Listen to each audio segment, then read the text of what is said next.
Shukriya, Deputy Chairman, sir. I am speaking after a former colleague of mine. Sir, the debate in the Lok Sabha and in the Rajya Sabha have proved once again that we have far too little history in our politics and far too much politics in our history. प्रधानमंत्री, गृह मंत्री और सभी जो उस तरफ से बोले हैं, उन्होंने ये बिल्कुल साबित कर दिया है कि निकले हैं हिस्टोरियन बनने पर एक्चुअली बने हैं डिस्टोरियन।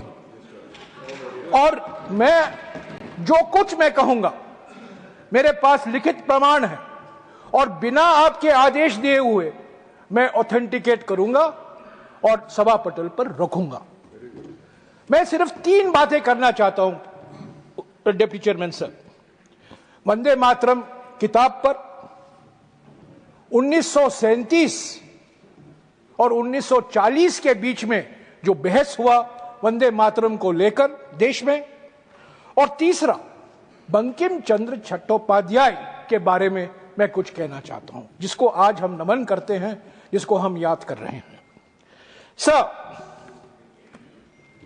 First thing I want to start, Rajendra Prasad, doctor Rajendra Prasad writes to Sardar Vallabhbhai Patel on the 28th of September 1937, raising concerns and worries prevalent in large sections of our political system on Vande Mataram and requesting Sardar Patel that the Congress Working Committee should take a stand. क्या यह तुष्टिकरण था? क्या doctor Rajendra प्रसाद को आप आरोप लगा रहे हैं कि तुष्टिकरण कर रहे हैं? सरदार पटेल तुष्टिकरण कर रहे हैं? सर, दूसरी बात, 16 अक्टूबर 1937, कल हमारे एलओपी ने भी जिक्र किया, 16 अक्टूबर 1937 नेताजी सुभाष चंद्र बोस रविंद्रनाथ टैगोर को लिखते हैं, गुरुदेव रविंद्रनाथ टैगोर को लिखते हैं, और मेरे पास ओरिजिनल बंगाली खत है जिसका अनुवाद भी है जो मैं टेबल पर रखूंगा।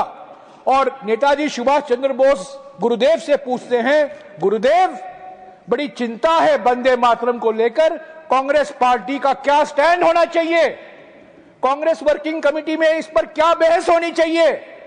आपसे बेहतर और कोई व्यक्ति नहीं है हमें सलाह देने का, और वो गुरुदेव से एडवाइस मांगते हैं।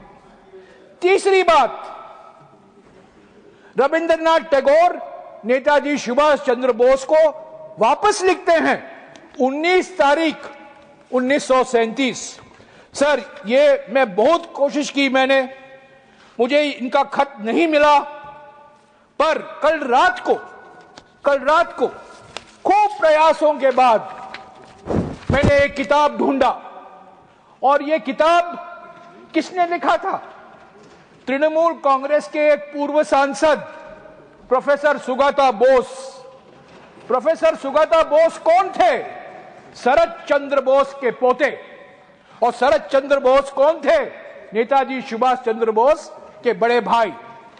और इस किताब में सुगता बोस, जो नेताजी रिसर्च ब्यूरो के डायरेक्टर हैं कोलकाता में, उन्होंने गुरुदेव रविंद्रनाथ टैगोर का जवाब दिया है अंग्रेजी में। मैं पढ़ूंगा नहीं, ऑथेंटिकेट करके रखूंगा। मैं सिर्फ ये डेट गिनाना चाहता हूं, क्योंकि हमारे गृह मंत्री के अमर शब्दों में आप क्रोनोलॉजी समझिए, इतिहास मत समझिए, पर क्रोनोलॉजी समझिए। सर, चौथा, नेताजी सुभाष चंद्र बोस जवाहरलाल नेहरू को लिखते हैं 17 अक्टूबर 1937 को। पांचवा, जवाहरलाल नेहरू बोस को वापस लिखते हैं 20 तारीख 1937 को। रविंद्रनाथ टैगोर जवाहरलाल नेहरू को लिखते हैं 26 अक्टूबर 1937 को। इसका जिक्र एलओपी ने किया। आखिर में 28 अक्टूबर 1937 को सीडब्ल्यूसी का प्रस्ताव पारित होता है वंदे मातरम को लेकर, इसका भी जिक्र हुआ। और कौन कौन थे उस सीडब्ल्यूसी में कोलकाता में? महात्मा गांधी, नेताजी सुभाष चंद्र बोस, सरदार पटेल, जवाहरलाल नेहरू, मौलाना आजाद, गोविंद वल्लभ पंत, आचार्य कृपलानी, इनके खिलाफ आप तुष्टीकरण का इल्जाम लगा रहे हैं। तुष्टीकरण इनका है। सारा वर्किंग कमेटी तुष्टीकरण तुष्टीकरण तुष्टीकरण, गृह मंत्री बोलकर चले गए। तुष्टीकरण तुष्टीकरण उन्होंने की। सीडब्ल्यूसी का सर्वसम्मति से यह पारित होता है कोलकाता के सीडब्ल्यूसी के बैठक में। इसके बाद 30 अक्टूबर 1937 को रविंद्रनाथ टैगोर, गुरुदेव रविंद्रनाथ टैगोर खुद एक प्रेस वक्तव्य देते हैं जो आनंद बाजार पत्रिका में छपता है। और उस प्रेस वक्तव्य में वो कहते हैं कि मैंने सीडब्ल्यूसी को ये एडवाइस दिया और मेरे एडवाइस पर उन्होंने ये रेजोल्यूशन पारित किया ताकि सारा वंदे मातरम नहीं, पर वंदे मातरम को कुछ पंक्तियां नेशनल, तब उन्होंने कहा था नेशनल एंथम, बाद में बना नेशनल सॉन्ग। सर उसके बाद 1939 में क्या होता है देखिए। 1.5 साल बाद आचार्य कृपलानी सी राजगोपालाचारी को लिखते हैं 21/1/1939 को, क्या यह तुष्टीकरण है? उसके बाद राजगोपालाचारी, जिसका जन्मदिन आज हमने बनाया है, राजगोपालाचारी सरदार पटेल को लिखते हैं 7 जनवरी 1939 को, क्या यह तुष्टीकरण है? गोविंद वल्लभ पंत जवाहरलाल नेहरू को लिखते हैं 8 जनवरी 1939 को, क्या यह तुष्टीकरण है? और अंत में महात्मा गांधी अपनी पत्रिका हरिजन में 1 जुलाई 1939 को एक लेख लिखते हैं वंदे मातरम को लेकर। ये सब मैं टेबल पर रखूंगा, ये इतिहास है, पढ़िए, मैं ऑथेंटिकेट करके रखूंगा। पर मैं ज्यादा इससे पढ़ना नहीं चाहता हूं, पर ये क्रोनोलॉजी देना चाहता हूं, क्योंकि 1937 में जो माहौल पैदा किया गया था, सांप्रदायिक माहौल, कई संस्थाएं थी जो जिम्मेदार थे, और एक संस्था आज 100 साल मना रही है, 1925 में उसका गठन हुआ था। उन्होंने भी सांप्रदायिकता की चिंगारी उन्होंने भड़काया, और आज हमें कहते हैं कांग्रेस पार्टी ने तुष्टीकरण की, कांग्रेस पार्टी ने तुष्टीकरण की। मैं आऊंगा और किन किन लोगों ने तुष्टीकरण किया। तो सर ये क्रोनोलॉजी है। सर पहली बात तो ये किताब है, यह किताब 2003 में छपा था। इस किताब का नाम है वंदे मातरम, और इसके लेखक एक प्रसिद्ध इतिहासकार सब्यसाची भट्टाचार्य। सब्यसाची भट्टाचार्य विश्व भारती के वाइस चांसलर थे, वो Indian council of historical research के अध्यक्ष थे, और सर विदेश मंत्री बैठे हुए हैं। सब्यसाची भट्टाचार्य उसी विश्वविद्यालय में प्रोफेसर थे जिस विश्वविद्यालय में हमारे ज्ञानी वित्त मंत्री, हमारे ज्ञानी विदेश मंत्री और हमारे जेडीयू के नेता संजय झा पढ़े थे। और यह किताब सब्यसाची भट्टाचार्य ने लिखा है। सब्यसाची का माने क्या है? डिप्टी चेयरमैन सर, इनको जानना चाहिए। सब्यसाची नाम विष्णु का एक नाम है, विष्णु सहस्त्र नामम में आता है। सब्यसाची का अर्थ है जो बाएं हाथ से तीर मारता है और दूसरे दाएं हाथ से भी मारता है, two handed. Sabyasachi Bhattacharya two handed इतिहास थे, वो लेफ्ट के नहीं थे, राइट के नहीं थे, वो एक सचमुच बुद्धिजीवी थे। और उन्होंने ये किताब लिखी, और मैं सारे सांसदों को आज रात तक ये किताब पहुंचा दूंगा। ये 150 पेज का किताब है, पढ़िए इसका इतिहास क्या है। सब्यसाची भट्टाचार्य लिखते हैं कि 1875 में पहला वंदे मातरम लिखा गया। उसके बाद में जब आनंद मठ प्रकाशित हुआ 1882 में, उसमें और पंक्तियां जोड़ी गई, और पंक्तियां जोड़ी गई, यानी कि 1875 में एक वंदे मातरम था और 1882 में उसको और ज्यादा बड़ा किया गया। तो ये सब्यसाची भट्टाचार्य किताब में बहुत सारी चीज है इतिहास को लेकर। क्यों ये राष्ट्रगीत बना, किस माहौल में इसका ट्रांसलेशन हुआ, सभी भारतीय भाषाओं में इसका विवरण है। सो मैं गुजारिश करूंगा डिप्टी चेयरमैन सर, सभी सदस्य इसको पढ़ें मेरा जो मैं कह रहा हूं उस पर विश्वास मत रखें, पर ये जो प्रोफेसर कहते हैं जिन्होंने हमारे विदेश मंत्री को इतिहास पढ़ाया है, हालांकि आज वो इतिहास ये भूल गए हैं, वित्त मंत्री को पढ़ाया है, हमारे जेडीयू के अध्यक्ष को पढ़ाया है, उसी अध्यापक की एक किताब पढ़िए। सर, मैं दूसरी बात कहना चाहता हूं बंकिम चंद्र चट्टोपाध्याय के बारे में। सर, बंकिम चंद्र चट्टोपाध्याय के बारे में बहुत चीजें कही गई हैं, पर क्या आप लोग सब जानते हैं कि 1876 को 1876 को एक संस्था का गठन हुआ कोलकाता में, महेंद्र लाल सरकार, सुखेंदु बाबू जानते हैं, 1876 में Indian association for the cultivation of science, और उसके जिम्मेदार बंकिम चंद्र चट्टोपाध्याय थे। उन्होंने पूरा प्रयास किया ये Indian association for cultivation of science बने, और इसी Indian association of cultivation for science में काम करके भारत का पहला विज्ञान में नोबेल पुरस्कार सीवी रामन को मिला। सीवी रामन ने और अमेरिका में काम नहीं किया, इंग्लैंड में काम नहीं किया, कोलकाता के Indian association of cultivation of science में किया, जिसकी स्थापना करने में महेंद्र लाल सरकार और बंकिम चंद्र चट्टोपाध्याय का बहुत बड़ा योगदान था। तो बंकिम चंद्र चट्टोपाध्याय जी कहते थे विज्ञान और आध्यात्मिकता दोनों का संगम, दोनों का मिलन होना जरूरी है। सर, ये आनंद मठ किताब है, मैं बंगाली पढ़ नहीं सकता हूं, पर मैं अंग्रेजी में पढ़ा हूं, और इसमें इंट्रोडक्शन में कहा जाता है, there is an incident worth recalling. There was a wedding party at the Calcutta home of Ramesh Chandra Dutt, a literary disciple of Bankim Chandra Chattopadhyay. The young Tagore, Rabindranath Tagore, was a guest, and Chatterjee was the guest of honor. When the party had settled down, Tagore introduced himself to Chatterjee and sat at the great man's feet. Dutt, himself a big name in the world of literature, made a speech in praise of Bankim Chandra Chattopadhyay and placed a garland of flowers around the great novelist's neck. Suniye sir, to the surprise of the other guests, Chattopadhyay ji removed the garland and placed it around the neck of the young Tagore. The garland really belongs to him, Bankim said. I am the setting sun. He is now the sun rising, Ramesh. Have you read his Sandhya Sagar? Sir, आज नेहरू का बदनाम सिर्फ नेहरू का बदनाम नहीं हो रहा है, ये रविंद्रनाथ टैगोर का बदनाम हो रहा है। ये सरकार क्या कर रही है? बंकिम चंद्र चट्टोपाध्याय बनाम रविंद्रनाथ टैगोर, ये क्या है?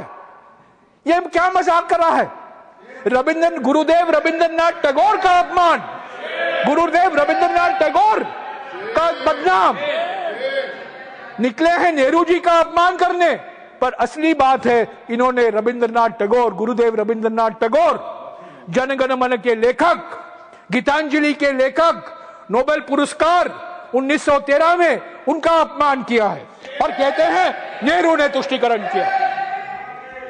सर, बंकिम बाबू के बारे, बंकिम चंद्र चटर्जी के बारे में आखिरी वक्त, उन्होंने बंगला में, बंगा दर्शन में 1880 और 1885 के बीच में कुछ लेख लिखे, वो बंगाली में तक ही सीमित थे।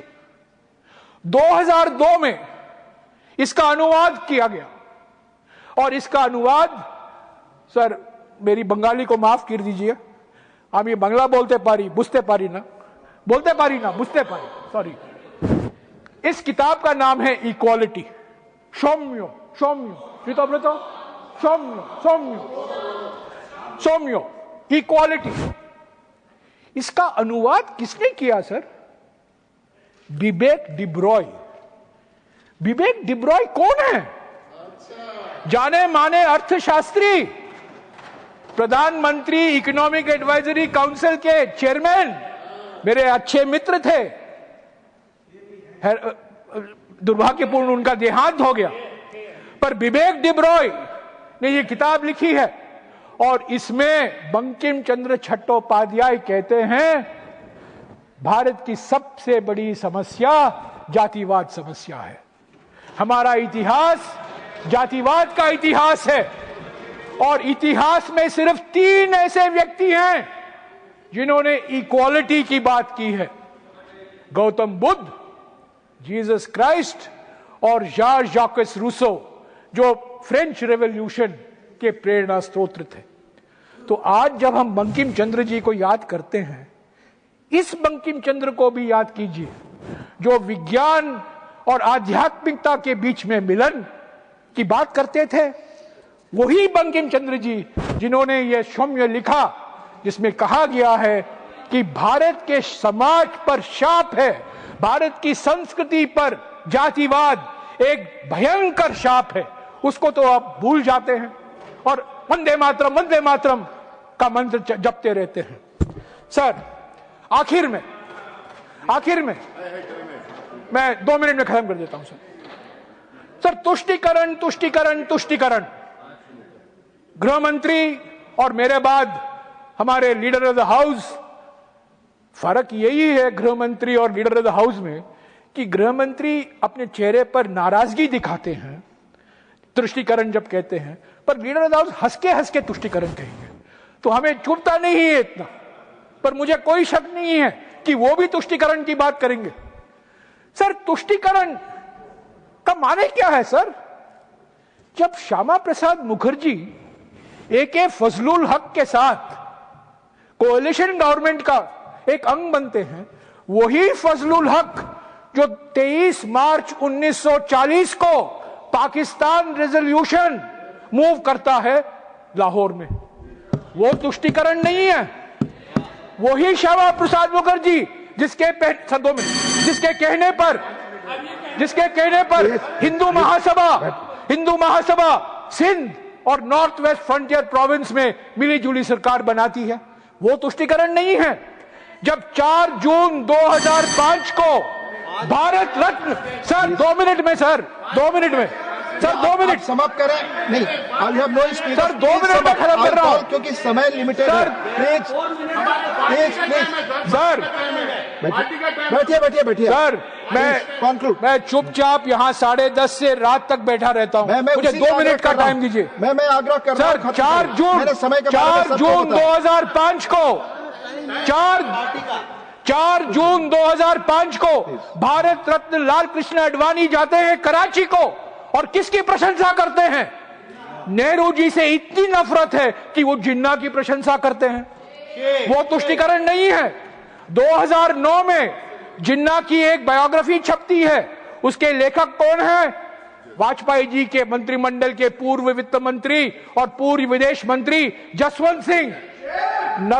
नेहरू से इतनी नफरत कि आप जिन्ना को गले लगाओगे। आपने लिख कर दिया तो सर प्लीज नो, मैं यही कहूंगा सर, भाई आप मैं देख रहे हैं, please do not discuss please sir. मैं यही कहूंगा अंत में, बहुत सारी चीजें कही गई हैं, हमें इतिहास पढ़ाया गया है विभाजन के बारे में, इमरजेंसी के बारे में, उसके बारे में मैं कुछ नहीं कहूंगा, अलग से उस पर बातचीत करेंगे। पर एक ही बात कहूंगा कि इस पूरा डिबेट का मकसद नेहरू को बदनाम करने के लिए है। इस पूरा ये एक प्रोजेक्ट का अंग है और ये प्रोजेक्ट इतना भयंकर प्रोजेक्ट है कि एक सीधा साधा विनम्र सोबर रक्षा मंत्री भी इसके जाल में आ जाता है और रक्षा मंत्री भी बहुत कुछ बोलते रहते हैं जिसका कोई ऐतिहासिक प्रमाण नहीं है। तो deputy chairman sir, Vande Mataram, हर एक कांग्रेस का सेशन वंदे मातरम गीत गाया जाता है। 1937 में रविंद्रनाथ टैगोर के मशवरे, उनके सलाह पर, उनके विचार के आधार पर यह रेजोल्यूशन पारित किया गया। महात्मा गांधी सहमत थे, नेताजी सुभाष चंद्र बोस सहमत थे, सरदार पटेल सहमत थे, जवाहरलाल नेहरू सहमत थे, गोविंद वल्लभ पंत सहमत थे। और आप जो नेहरू जी का नाम बार बार ले रहे हैं, असली बात यह है कि आप अपमान कर रहे हैं वो लोग जिन्होंने स्वतंत्रता के लिए अपनी कुर्बानी दी, जब आप लोग ब्रिटिशरों के साथ मिलजुल कर काम करने के लिए तैयार थे। शुक्रिया डिप्टी चेयरमैन साहब।